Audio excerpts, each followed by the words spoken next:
तो अगर आप YouTube पे शॉर्ट्स अपलोड करते हो तो YouTube की तरफ से काफ़ी बड़ा अपडेट आया है। 31 मार्च के बाद से अब जितनी भी शॉर्ट्स अपलोड होंगी उस पर अब आपको ज़्यादा व्यूज़ के नंबर दिखेंगे।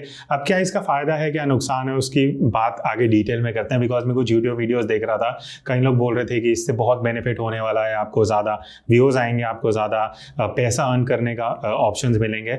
ऐसा कुछ भी नहीं है, डिटेल में बात करते हैं। अब बेसिकली हुआ क्या है सिंपली वो अंडरस्टैंड कर लेते हैं। यूट्यूब ने एक ये अपडेट दिया है कि अब 31 मार्च जो ऑलरेडी निकल चुकी है, अब से जो भी आप शॉर्ट्स अपलोड करोगे, ऑलरेडी जो अपलोड हो चुकी हैं, अब उसके ऊपर जो आपको व्यूज़, सिर्फ व्यूज़ के नंबर्स दिखेंगे। अब वो व्यूज़ पहले YouTube क्या करता था वो समझ लेते हैं। अब जो भी आपकी शॉर्ट्स जो लोग देखते थे स्क्रॉल करते हुए, एक स्पेसिफिक टाइम के बाद ही उसको एज अ व्यू काउंट किया जाता था। अब YouTube ने भी ये स्पेसिफाई कहीं भी नहीं किया हुआ कि कितने सेकंड्स के बाद YouTube उसको एज अ व्यू काउंट करता था 31 मार्च से पहले। बट अब 31 मार्च के बाद से जैसे ही स्क्रॉल होगा, आधा सेकंड भी होगा तो उसको एज अ व्यू काउंट किया जाएगा। और अगर वो रिपीटेड व्यू है, मतलब मैंने 10 बार उसी शॉर्ट को देख लिया, तो वो 10 व्यूज की तरह काउंट किया जाएगा, ना कि एक व्यू की तरह। तो ये अब कई लोगों को लगेगा कि ये बहुत बढ़िया चीज़ है, आपके व्यूज बढ़े हुए दिखेंगे। तो हाँ, नंबर्स की अगर बात की जाए तो आपके लिए बेनिफिट है कि देखने में नंबर्स आपको ज़्यादा दिखेंगे जो पहले कम दिखते थे। अब जो पुराने वाले नंबर्स हैं, मतलब जो एक स्पेसिफिक सेकंड के बाद एक व्यू काउंट किया जाता था, उसको अब जब आप अपनी एनालिटिक्स में जाओगे, मैं स्क्रीनशॉट दिखा दूंगा, एंगेज्ड व्यू के नाम से अब आपको वो एनालिटिक्स में दिखेगा। तो दो चीज़ें हैं, एक व्यूज़ हैं, एक एंगेज्ड व्यूज़ हैं। व्यूज़ वो हैं जो आधे सेकंड देखने के बाद भी हम मल्टीपल टाइम्स जो देख रहे हैं उसको एज अ व्यू काउंट किया जाएगा। एंगेज्ड व्यू वो हैं जो पहले एज अ व्यू काउंट किए जाते थे। तो ये एक डिफरेंस हो गया, ठीक है। अब इसके बेनिफिट क्या है? बेनिफिट मुझे ऐसा कोई भी नहीं लगता एज ए क्रिएटर।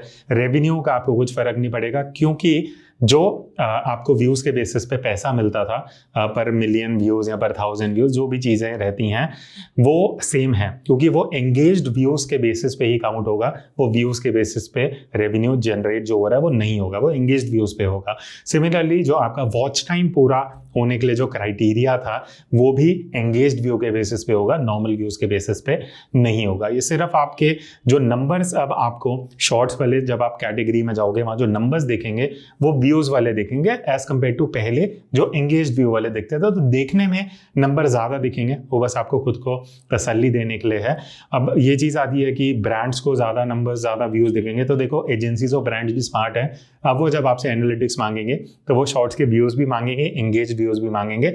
इससे बस एक बेनिफिट जो आप अगर थोड़ा सा दिमाग लगाते हो तो वो आप निकाल सकते हो, वो ये है कि जब आप शॉर्ट्स अपलोड करते हो, अब उसमें आपको थोड़ा डिटेल एनालिटिक्स दिखेगा, जिसके बेसिस पे आप आगे की शॉर्ट्स को प्लान कर सकते हो। कैसे? मैंने 10 शॉर्ट्स डाली, उस पे मान लेते सब पे 10,000 व्यूज़ आए, बट एंगेज्ड व्यू जिस पे ज़्यादा होंगे उसका मतलब है कि लोगों ने उसको थोड़ा सा रुक के ज़्यादा देर तक देखा।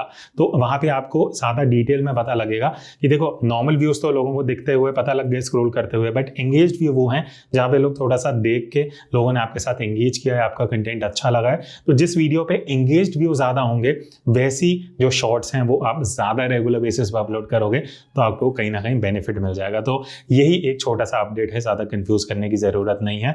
होपफुली मैंने बहुत सारी चीज़ें इसमें कवर कर ली। फिर भी आपके कुछ डाउट, कुछ क्वेश्चन है इस अपडेट से रिलेटेड, आप कमेंट में पूछ सकते हो, मैं आपको रिप्लाई करके बता दूंगा। So that's it. अगर आप इस चैनल पर नए हो, ज्वाइन कर सकते हो। मिलते हैं नेक्स्ट वीडियो में, तब तक take care and keep creating.